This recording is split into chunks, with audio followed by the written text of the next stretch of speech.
Queridos amigos e irmãos, como é tão bom poder contar com a presença de todos aqui, exclusivamente para reconhecer, agradecer ao nosso Criador, dando testemunho de sua palavra. Gotas de esperança, somos culpados? Assim lemos em Gênesis 3, verso 1 a 7. A culpa infectou a humanidade quando Adão e Eva decidiram desconfiar de Deus e desobedecê-lo.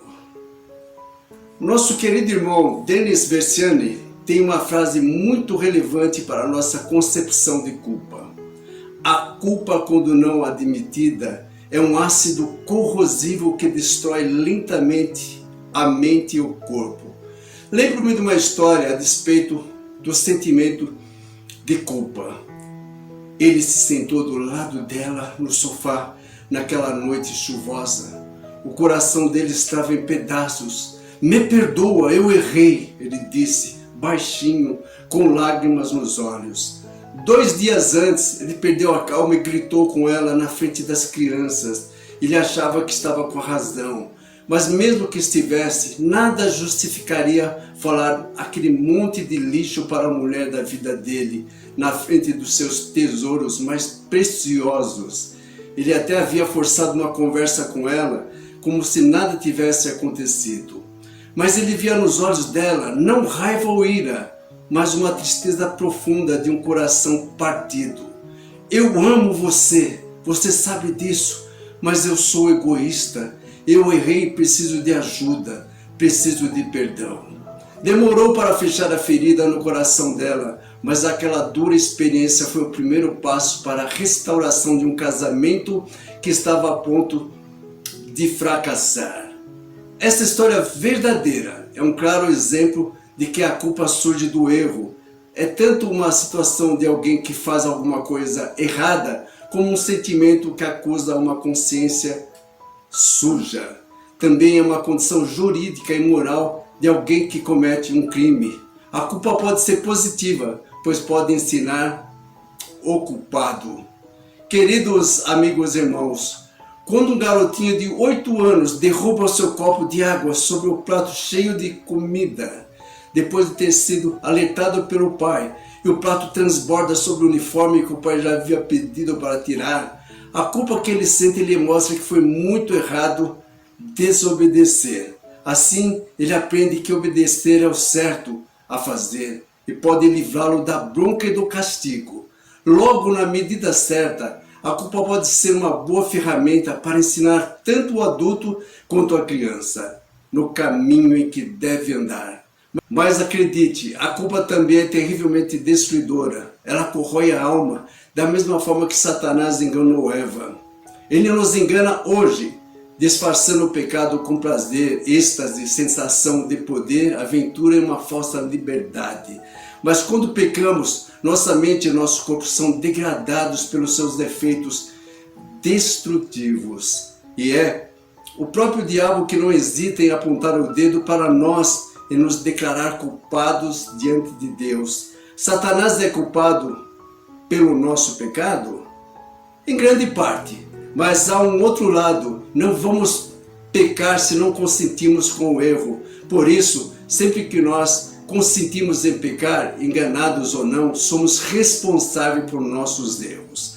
Não importa a infração, pode ser um papelote de cocaína, um site pornográfico, um relatório financeiro adulterado, um olhar proibido, uma carícia proibida, uma conversa indiscreta no WhatsApp, aquela fofoquinha ou uma palavra atravessada para quem você ama.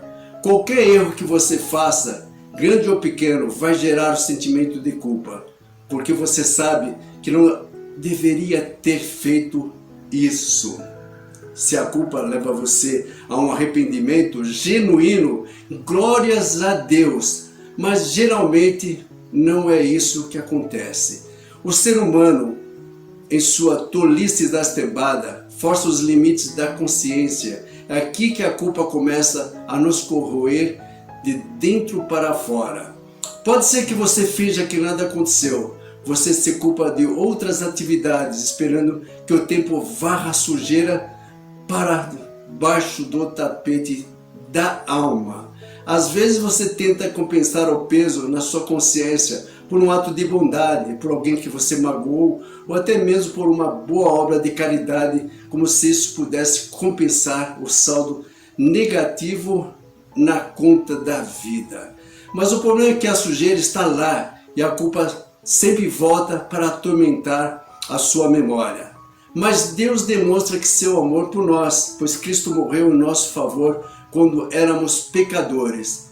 Veja Romanos 5, verso 8 a 21. Não havia perdão para nossa culpa. Então João Batista viu aquele homem surgindo na colina e disse: vejam, é ele o Cordeiro de Deus que tira o pecado do mundo. João 1, verso 29. Quando Jesus se tornou humano e viveu entre nós, isento de qualquer traço de pecado, ele carregou sobre si a culpa de todos nós desde Adão. Voluntariamente, ele pagou a nossa dívida e ofereceu perdão e justiça para todo aquele que nele crê. Romanos 5, verso 1. Na cruz, a misericórdia e a paz se beijaram. Ele fez tudo isso por amor a você, por todos nós. Essa é a razão para que você não deixe a culpa corroer a sua alma. Jesus já conquistou perdão para você no Calvário. Talvez você pense que já foi longe demais para ser alcançado pela sua graça. Não caia nesse engano de Satanás. Cristo foi até a morte para resgatar você, eu, todos nós. Então saiba que é possível se livrar da culpa, pois o perdão está a uma oração de distância. Deus seja louvado. Oremos. Nosso Deus, nosso Pai, levaste a culpa de nossos pecados e diante de seu sacrifício na cruz do Calvário, nos ofertou perdão e nosso resgate para a vida eterna. Graças vos dou, Senhor, pela sua benignidade e amor para com todos nós. Em nome de Jesus, oramos. Amém. Somos redimidos de nossos pecados através da cruz do Calvário. Gratuitamente conquistamos o perdão. É só aceitá-lo. Deus vos abençoe. Amém.